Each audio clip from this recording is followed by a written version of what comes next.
Hello and bom dia. Welcome to In Love with Madeira. This is a podcast where you get insights all around living on Madeira, a tiny Portuguese island that is located in the middle of the Atlantic Ocean. I'm Catherine, and with me here is Mark. And in these episodes, we're having casual conversations around different topics where we share our thoughts and our personal experiences. And today will be a continuation of last episode where we talked about how we both discovered this island and how we came to live here. Hi, Mark. Yes, hi. I'm excited again, Catherine. It was a wonderful, interview a little bit last week, but I really loved it, and so I could tell all the people the way I found Madeira and my road to Madeira and what I'm thinking about Madeira. But that's an all other perspective that you have. So I'm really curious today about how did you came to Madeira? How did you found Madeira? Did you know it already, or what is your what is your story? Yeah, that's a good question. I did not know the island before. It was a little bit of an accident, actually, that I stumbled upon this island. And it was in 2017 that I emigrated from Switzerland. Yeah. So I grew up in Switzerland and I emigrated to Portugal mainland first and lived there for 2 years. And I kept hearing from people around me, old people from the village, that we should go visit Madeira because it's so beautiful, and even just to see for a holiday. And eventually, when we thought about relocating again, I just looked it up on the internet, and the pictures just stunned me. It was just so beautiful. And I'm like, yes, we need to do this. Let's try it out. Yeah. And I didn't come there as a holiday, or we decided, that is me and my partner at the time, with our 1-year-old son, we decided to just try it out for living for a year or two. And that was in 2019, just before COVID hit, that we arrived to the island. Yeah, yeah, and so from this, you came from Switzerland originally. You grew up there, and then in 2017, I think you went to Portugal mainland. Why Portugal? What was the reason? Yeah, Because there's so that's many places, right? true. And funnily enough, I hadn't been to Portugal either before, not even for a holiday. And it was that I had quit my job. I had a certain amount of savings in my bank account. And I had just found out after quitting my job that I was pregnant. So I had to make this amount of savings last as long as possible. So it needed to be, we had a few requirements, which was the place needed to last us a long time so we could build an income stream. And we wanted it to be in the south where it's warm, and preferably somewhere where we can easily communicate with the people. And you mentioned it last time, the Portuguese have a really good English. So I think it was just the first best option that we tried out. Yeah, yeah. So you knew already that that Portugal was cheaper, that they would speak English quite well there. So you I already didn't knew. I didn't know it, but my Yeah. partner at the time knew Ah, because he yes. had been. So I Ah, just trusted yeah. him completely. I understand. Yeah, that's what you do, right? Yes. Okay. Okay. Perfect. Perfect. So, and then you heard in the village, all the old ladies were talking about Madeira. That's so fun, right? Funny because it's that people are on the Yes, mainland Portugal are talking about Madeira in a really because proud way, I think, right? exactly, they were really proud, and that is what I found so sweet about it. The three places that they mentioned was: have you been to the Algarve? Have Mm. you been to Madeira? And have you been to the Azores? Ah, Yes. and I hadn't been to any of those places, uh, but we just ended up picking Madeira. Yeah. Yeah. Yeah. Yeah. And then you stay there, or you went away again? Can you tell me more about it? So you came Yes. there with your partner and your child, your son of 1 year old, right? And then, We came back then, the ferry was still running, yes. and it was the last year where the ferry run before they completely closed it. Mm. And we came by boat, and it was a really beautiful experience. And what struck me is just the blue, because I mean, Switzerland is beautiful and we have lakes and mountains as well.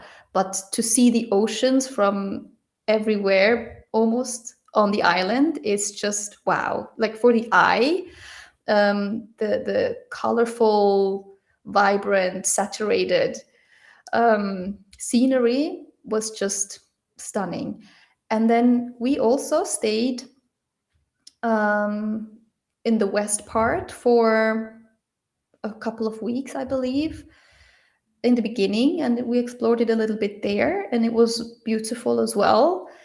But we had organized a house that we could rent on the southeast side. So Santa Cruz, it's not completely east, but Yeah. on the east from Funchal. Yeah. And that is where we lived for 3 years. And as said, we just came before COVID. So when everything closed down, we had the whole island to explore for ourselves, no tourists, and it was very peaceful. And since there was not such a strict restrictions, we were free to just move around and enjoy the island. Wow. Probably I will never have that experience on the islands. I hope so, of course, but it must be wonderful, the quietness and yeah. So you lived in Santa Cruz in that time for 3 years, I understand. Yeah, for the first 3 years, and because I always hear when you are moving to Madeira, you need to have a car. They always say, and you have public transportation, and you have a bus, and well, it's surprisingly to see where the buses are driving. Also, it's incredible. But they still say you need a car. Did you buy a car right away, or how did it work? We had actually a car bought in mainland, and since the ferry was running, we came with the car on the ferry. And what I hear often is that people are shocked or scared to drive on Madeira. For me, it was kind of okay because I come from Switzerland. We have mountain roads, winding and tiny roads as well. Yeah. So for me, it was okay. And I actually enjoyed driving those little roads. But yeah, for me, it's not a problem, but I know that many people will have troubles with the streets here. Well, the people who are I'm talking to, they have a problem with driving. They don't drive there, so they not so they can't say anything about it. But from my experience, the first time I was there, I already told last week, I was there with 6 people, so we rented the van, and I had to drive the van over those roads. And yes, at the beginning, the first 2 days, it was a little bit like, okay, we can do this, but but it's if you do it, it's going really quick, right? It's okay. Yeah. Yes, you get used to it for sure. Wow, it's a beautiful story. So that's the way you went to Madeira, and then you just stay there. You didn't go away anymore. You didn't find out other places, or in the beginning, we came with kind of an open mindset and thinking that because we work remotely, and we're not bound to any place. It's easy to just relocate, and we just wanted to try it out for 2 years or so. Mm. But the moment that I arrived, I just really felt for almost the first time that I felt like home. It felt like home. Yeah. And in some parts, even more than Switzerland. Mm. And you may see that I'm not completely Swiss. So I'm half Swiss and half Guyanese. For the people who don't know, Guyana, it's a country next to Venezuela in South America. We have the three Guyanas. And my parents, or let's say I grew up in a household where two cultures clashed. The Swiss, strict, structured, on point mentality with the free flow, wild, jungly Southern culture. And when I came here, I just really felt that this is the perfect blend or the perfect middle between the two cultures that I grew up in. So I felt really at home. Yeah. Even being on point or not, like in Guyana, it's a few hours that you might be delayed. In Switzerland, it's within the minute. Mm. And here it's the perfect 15 minutes. You know, it's Yeah. and there's many examples I could give about this perfect blend. It's subtropical here. Like the nature is wilder and subtropical, and which I really love. But then there is still some structure, you know, it's not all wild and overgrown and or uncontrolled, right? There is still the European structure. Yeah. And yes, I really enjoy it. Wonderful. Hey, can you tell me something? Because I think well, I'm really curious, but I think the viewer will also be really curious about.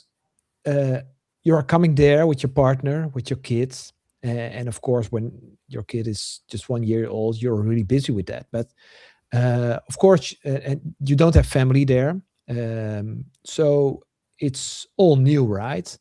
How does that work from your experience on Madeira? How did you find new friends? How did you? Yeah, is it easy to get connected? Can you tell me something about that? Yes. So when we came at that time, 2019, it was really difficult actually, because the communities that exist today here didn't exist then.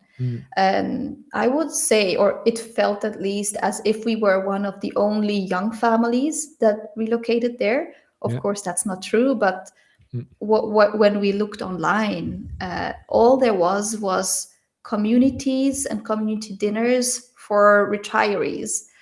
And most people were, or this island was known to be a destination for retired people. Yeah.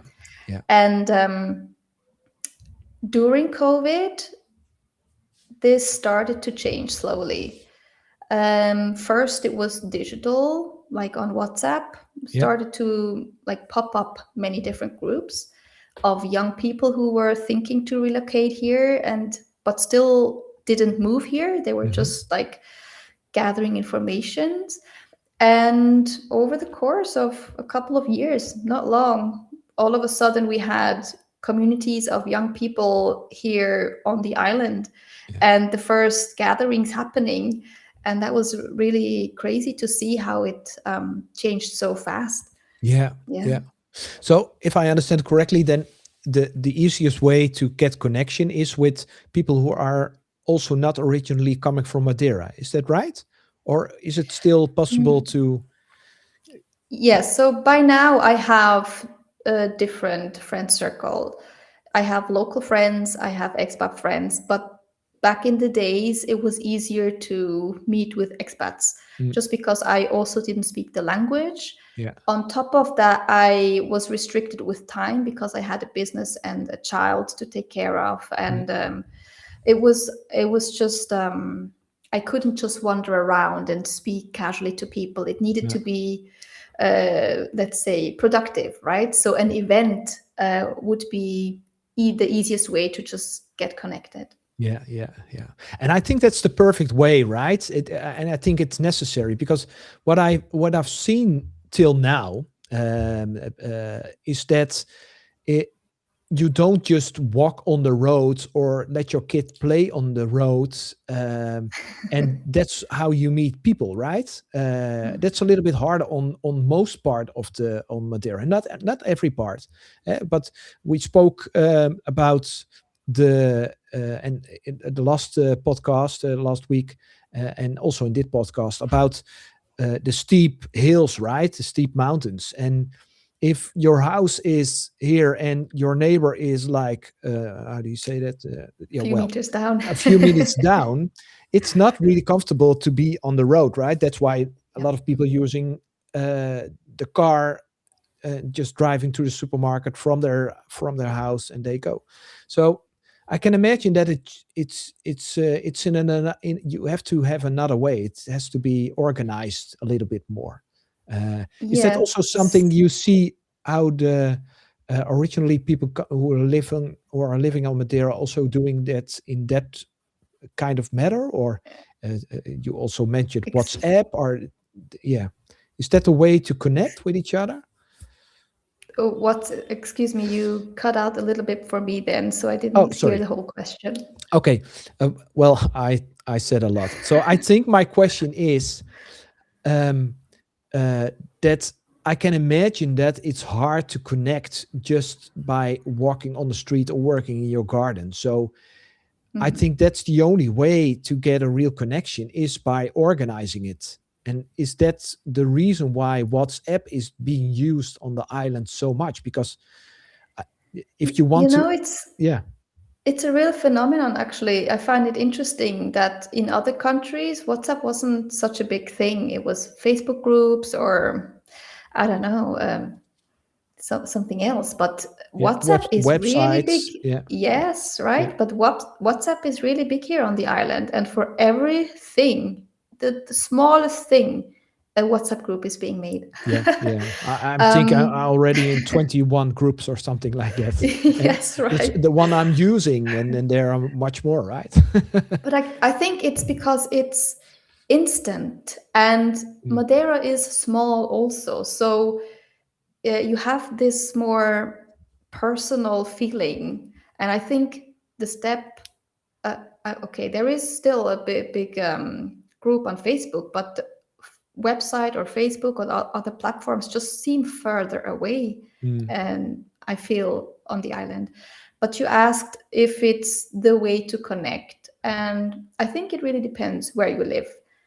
Funchal maybe has the opportunity or the infrastructure where you can maybe walk or be in a neighborhood, more likely. yeah, In the town that I live, when you live downtown in the village, you don't necessarily need WhatsApp either, because when you walk around, you see the people that you know, and everyone knows everyone. yeah, yeah, But I think, yeah, when you live a little bit on the mountain like I do, and I always kind of did, the different places that I've been living here, um, it's too much effort to drive down with the car to see who's in the village. You mm, want to know, if it's worth the drive. yeah, So yes.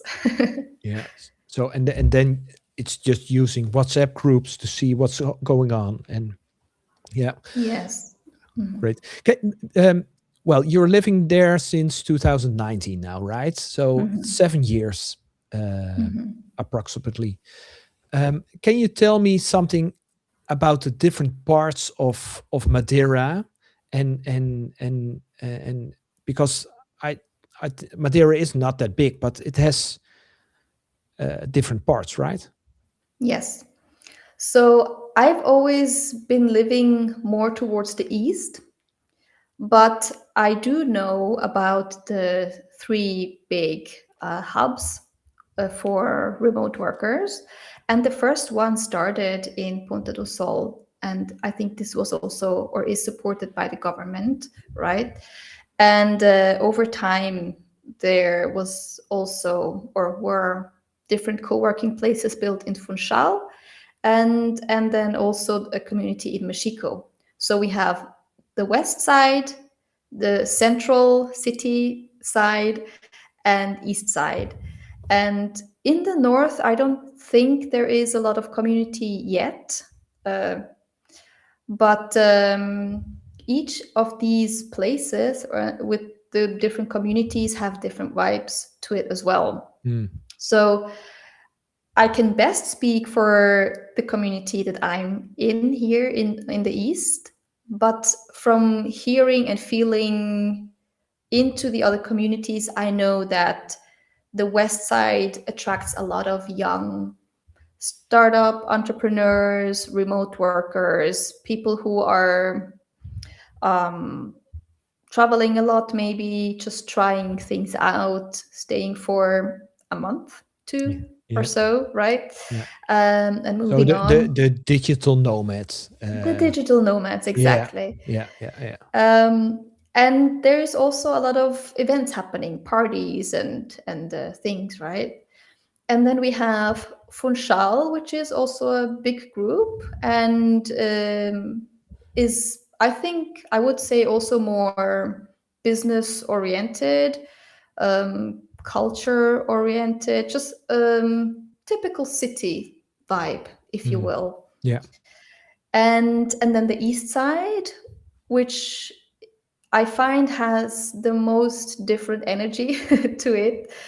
If you compare, and I said this to you personally in our conversation, if you compare glamping and camping, the east side would be camping and the west side might be glamping, right? Yeah. So it's more raw over on this side and more, I would say, very family friendly.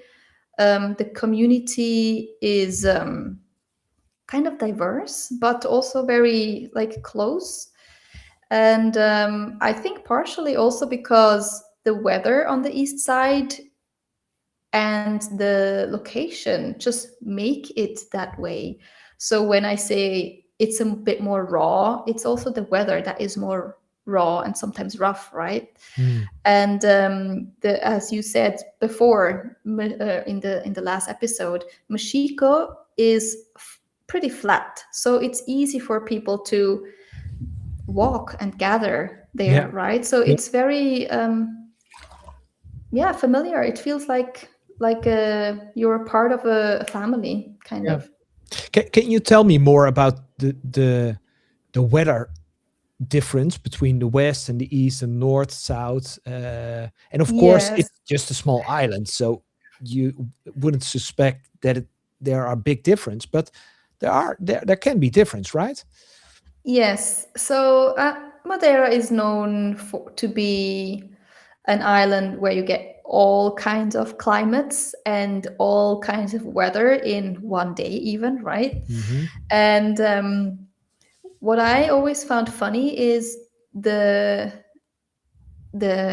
scary north, right, where it's so much rain and always cold.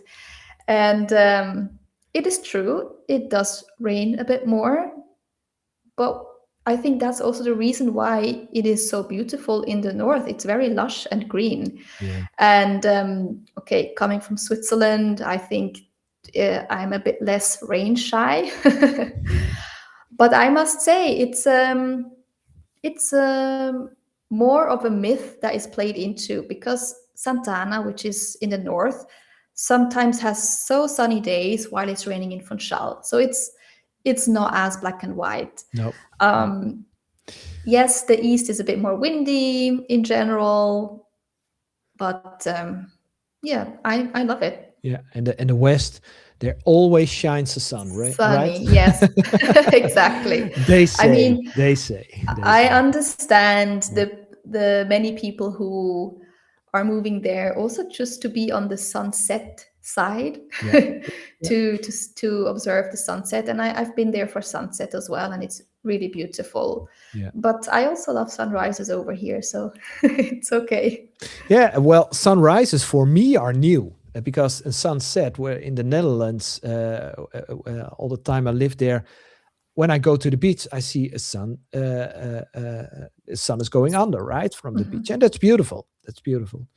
But the sunset is, well, it's magical. Sunrise, you mean now? Sunrise, sorry, Yeah, sunrise. Yeah, sunset is what we could see in the what you're Netherlands. used to, yes. Yeah, and the sunrise. I love to do it. It's my favorite hike also on the islands, and it's a really popular one also under tourists. So when I go there, and I think we went there, the two of us, one time, and then I said to you, okay, listen, I think 6 o'clock, something like that. We met, and your first reaction was, oh, okay, 6 o'clock, really? So early. So early, yeah. But it was great, right? It was amazing. It's Yes. it's always great to do that particular walk. What is the São Lourenço. yeah, San Lorenzo? Yes, thank you. Um, it's such a beautiful walk all day, but especially early in the morning because of the sunrise, and especially because nobody or almost nobody is there, especially at 6 o'clock. So if somebody's watching and thinking to come to Madeira and want to do that walk, do it, but do it early in the morning. You can really easily park your car there, and it's so incredibly beautiful. Yeah, yeah. And I think when we went there, it was already the time when they changed to charge for the routes, right? Yeah. So at this time in the morning, there is no one there to charge you the money for, right? No. So we were lucky to sneak in and have this beautiful route without having to pay. True. Well, they put plates on it now with the QR code, right? So you I can have, buy it yeah. yourself, but it's well, even if you have to pay it, it's just like €1 or 150, something like that. So it's not that much.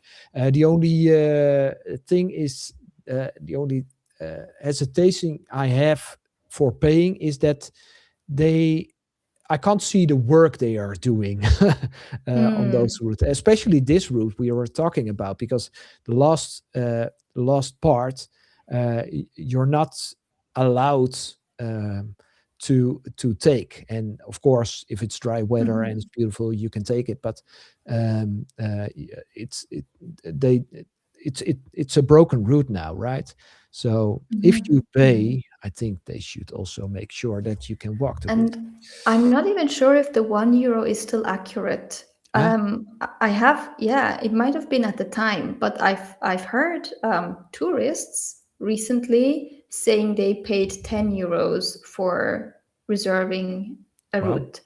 I'm not sure if it's to do if it's a different route or what it is, but yeah, I think the prices went up. Okay, well, that's something I think that can be great that we can do through this podcast, because there are many routes on the island, and there are many unknown routes on the island that are not on Instagram and other social media, but still are so beautiful, and you can walk there for free, and there are less people there.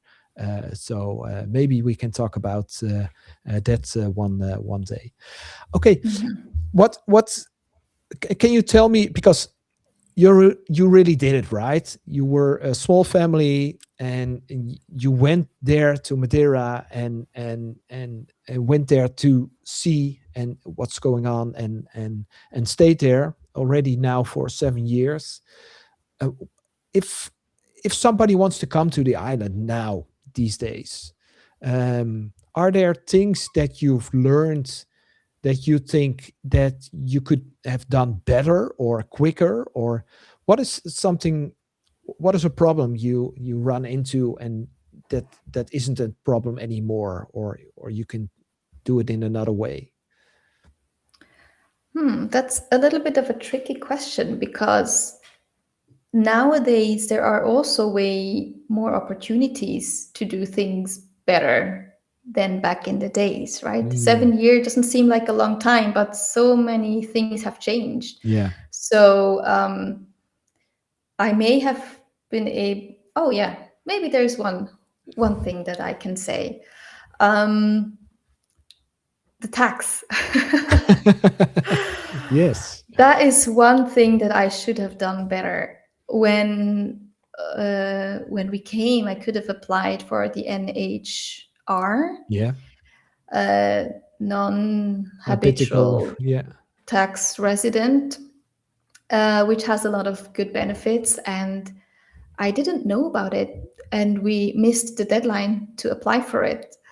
That is something I feel like I missed out on. Mm. But other than that, I don't think I could have done things differently. Wow. Yeah. Yeah, I think that's an important one, right? And of course, things are changing, benefits are changing, tax regimes are changing. So Mhm. I think you should do your due diligence all the time when you want to come to Madeira, especially. Um, uh, but I think that there are benefits. There are a lot of benefits for people who are coming from foreign countries to Madeira or to Portugal to live there. And I should definitely dig into that. And I think a lot of people are not doing this. Maybe we should ask somebody who is really known about the rules at this moment one day in this podcast, because I think it can be really important for people, and it costs you a lot, right? And not having that kind of tax regime, or Yes. I mean, if you calculate the 10 years that you get the benefits from, yeah, that's yeah, quite a sum. yeah, it's incredible. And of course there are many other ways how you can handle your taxes, but if you want to do it on the Madeira way, it can be really interesting, especially when you have you know a lot about IT, or you have a really special niche knowledge. Then it can be really interesting. And also, well, that's what some everybody has, but I spoke last week about that I'm interested in the Bitcoin community and using Bitcoin for many ways, like of course paying and savings, but also using the technology to make sure that electricity is running better on the island. So all those things are interesting, but especially for investors, Bitcoin investors, crypto investors. There are a lot of benefits in Portugal still, and you don't have to be. You don't. That's something everybody has, right? Um, so till now, you don't pay any taxes over your profit you make on cryptocurrency. If you keep it at least 1 year or 12 months invested. So that's a big, yeah, Topic. big topic. Yeah. So we have to talk about it one day. Yeah, We yeah, will do yeah. that. Okay.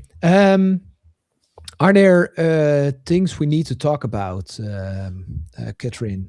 Things you've learned because you told us something about different parts of the island. Yeah, we covered quite a range of different topics: the climate, the island parts, the tax a little bit. Let me think if there's anything missing. Yeah. Well, I'm curious about one thing because you are an entrepreneur, right? What is the entrepreneur style on Madeira? Is it easy to be an entrepreneur? And where are your clients then? Are they from other countries? Are they from Switzerland or from other parts of Europe or the world? Or is it easy to start your business locally? Can you tell me something about your experience in that? Yes. I think it is easier to be an entrepreneur and come to Madeira when you have clients from outside. I think it is harder to start a business here or have only Madeiran clients, unless you're in the touristic space. I think that's the go-to place. But anything else, it might be a bit harder. Yeah. When I came to, or from Switzerland to Portugal, we started our first business, which was a branding studio, and it was fully remote. So we had clients from all over the world, and that was easy. During COVID time, we had our little bubble, online calls. The internet was good, and it was easy. Later on, that was in 2024, I opened a local business, which was a homeschooling hub with my friend. And this was a first experience on how to create something here on this island and with the people who actually live here. And that was really not tough, or just a steep learning curve. Also because we didn't speak the language, so it was double difficult, I would say. But just to firstly get it running, get everything set up, because the bureaucracy, well, can I say it? Yeah. Bureaucracy takes just long here on the island. And then secondly, depending what you do or what you offer, people may or may not be open for this, or maybe not open, but more, is it known to the people? Because this culture has experienced such a rapid shift that some people just can't keep up with what's coming. So there's a lot of expats coming to the island, bringing new ideas and new concepts, and the majority of the people just need to catch up, right? So for example, homeschooling, that was not a thing in this culture. They don't know what it is. They don't know, they don't trust it maybe, or and we ended up catering to expats only, even though we wanted to be open for everyone. The locals were interested to see in what it was, but they didn't actually take the step to then enroll their kids, right? So that was a very interesting learning curve. But I think in general, the tendency now is that it gets easier and easier with all the come and go from the expats. We spoke earlier about that the English word of mouth, to speak English is really easy on the island, on Portugal, but especially also on Madeira. But even though you are saying, because you are not speaking the local language, it was harder to go to the bureaucracy. Can you explain that? Yes, because not everyone speaks perfect English, and especially older generations. I think maybe generations my age and younger, for sure, most of them have a really good English. Until 40, maybe even, most of them have an okay English, but also depends where, in Funchal more so, but if it's out here, out in rural places, no, they don't speak, right? No. All my neighbors in my street, except for one younger woman, they don't speak English. And I think in governmental places, or they would also like to see you integrate, right? So maybe they speak a little bit English, but maybe they would like for you to speak Portuguese. Especially if you're opening a business here. So yeah. Yeah. I recognize that because I find that really charming. Also about the Madeiran people is that um, they really want to influence you to speak Portuguese. It's not like I don't know how it is in Switzerland, but in the Netherlands, I always hear it's really hard for people to learn Dutch because everybody in the Netherlands are automatically talking English to you. And in well, on Madeira, that's a little bit also. I recognize the same, but when you try to talk Portuguese and you don't do it well, or you say it wrong, or whatever, they smile to you and they say, "I think you mean," and then they say the word again. And I love that about the Madeiran people, that they are they are well a little bit in love with other people. I think they're really open Yes. to connect and to learn and to help Mhm. you, and they understand that you Mhm. can't yet, but well, yeah. I think it's a nice observation that you made, because most people switch to English fast. I feel here Mm, because it's a touristic island. They know, right, yeah. that most people can speak. But if you do the effort, and it happened to me once where I tried something in Portuguese and they responded in English, and I asked, no, I would like to practice. Let me ask it in Portuguese or speak. Then they really are very helpful and like, Mm, kind of, I think it's refreshing for them as well to hear someone wanting to yeah. learn the Yeah. Yeah. language. Yeah. Yeah. Yeah. And well, great experience, and that's exactly what I know. I've of course, because of the things I do on the island, I also talk regularly with a government, or come to the local government or whatever, the chamber of commerce and all those kind of places. And a lot of times I see indeed that if there's an older lady, many times um, they don't speak English, or they are insecure about it, because I think they do, but they are really insecure about it. And then a younger colleague is uh, getting to help me, but they are not doing it hard for me. So that's why I was asking. They don't make it hard for me.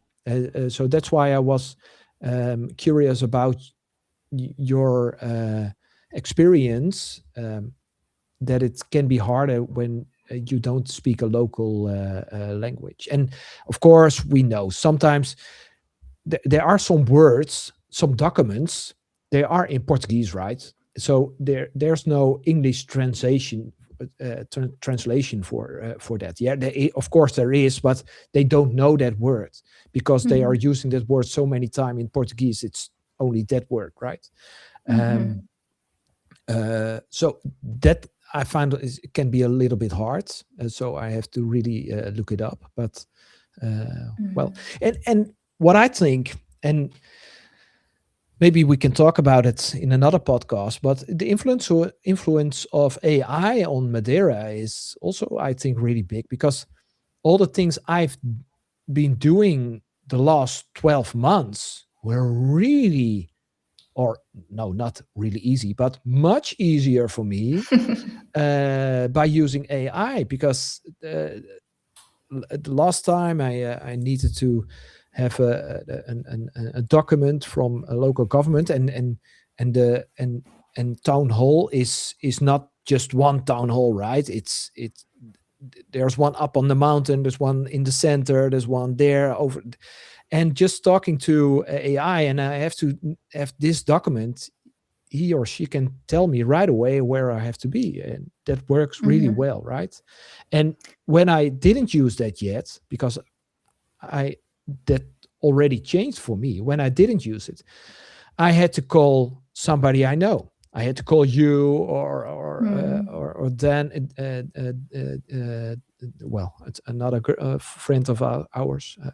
Don't remember her name. Dina? Dina. Dina? Thank you, Dina. Yes.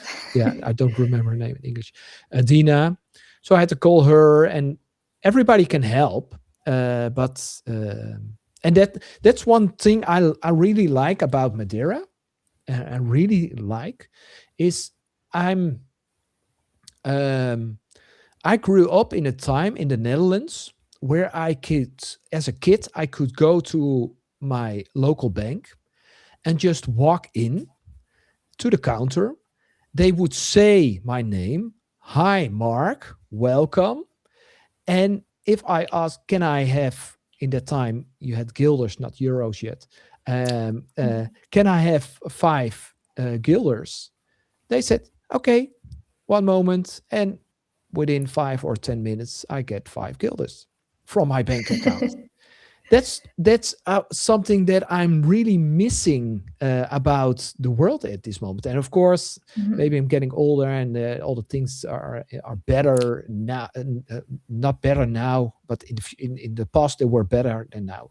That's not what I'm saying, but I like those things. And Yeah. one of the things about Madeira is that because things are not that cannot that easy be found, you have to use each other. You have to know people. You have to call. You need the WhatsApp groups. You need to help each other out. And I really like that. It feels like a little bit of history going back 20 years ago, and that you are open to help each other, and not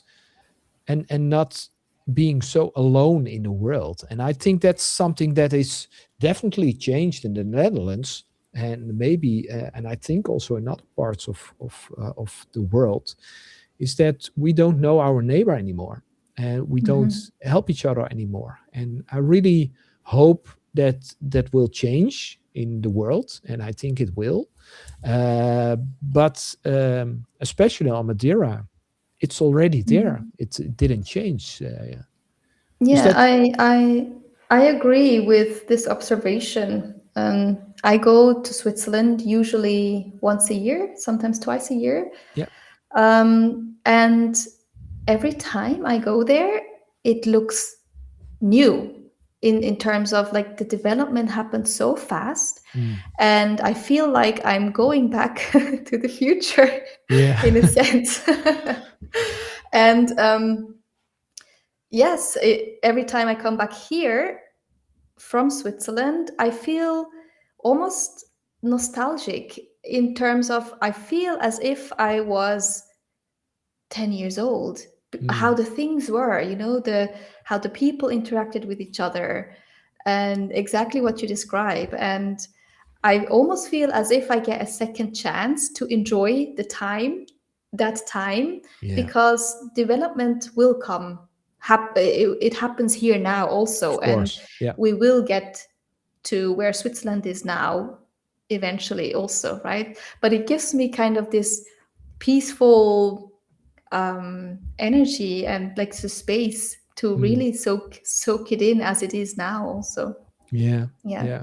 Yeah. Yeah. Great, great, Catherine. Thank you so much for this talk. We talked about a lot of things, and all the subjects we are talking about. I have a lot of questions about that, but maybe we can deeping in on that, different topics in Yes. another podcast. But I want to thank you for being my partner in with this podcast, In Love with Madeira. I know you love Madeira. I love Madeira. Yes. I hope you, as a viewer, I hope you love Madeira. And well, it's great. And of course, please, Catherine, close this podcast in a Yes. proper way. Okay. Thank you for asking me this time these beautiful questions, and I really love that we covered so many parts of it. And before we close, actually, I want to ask you people, what did you take from this podcast? What was most interesting to you? Which part? Was it the weather, the locations? Was it the tax, the AI, Bitcoin? Let us know what you really want to hear. And if you enjoyed this podcast, this episode, Make sure to subscribe and join us the next time. And until then, stay curious and maybe a little bit more in love with Madeira. Ciao. Ciao, ciao.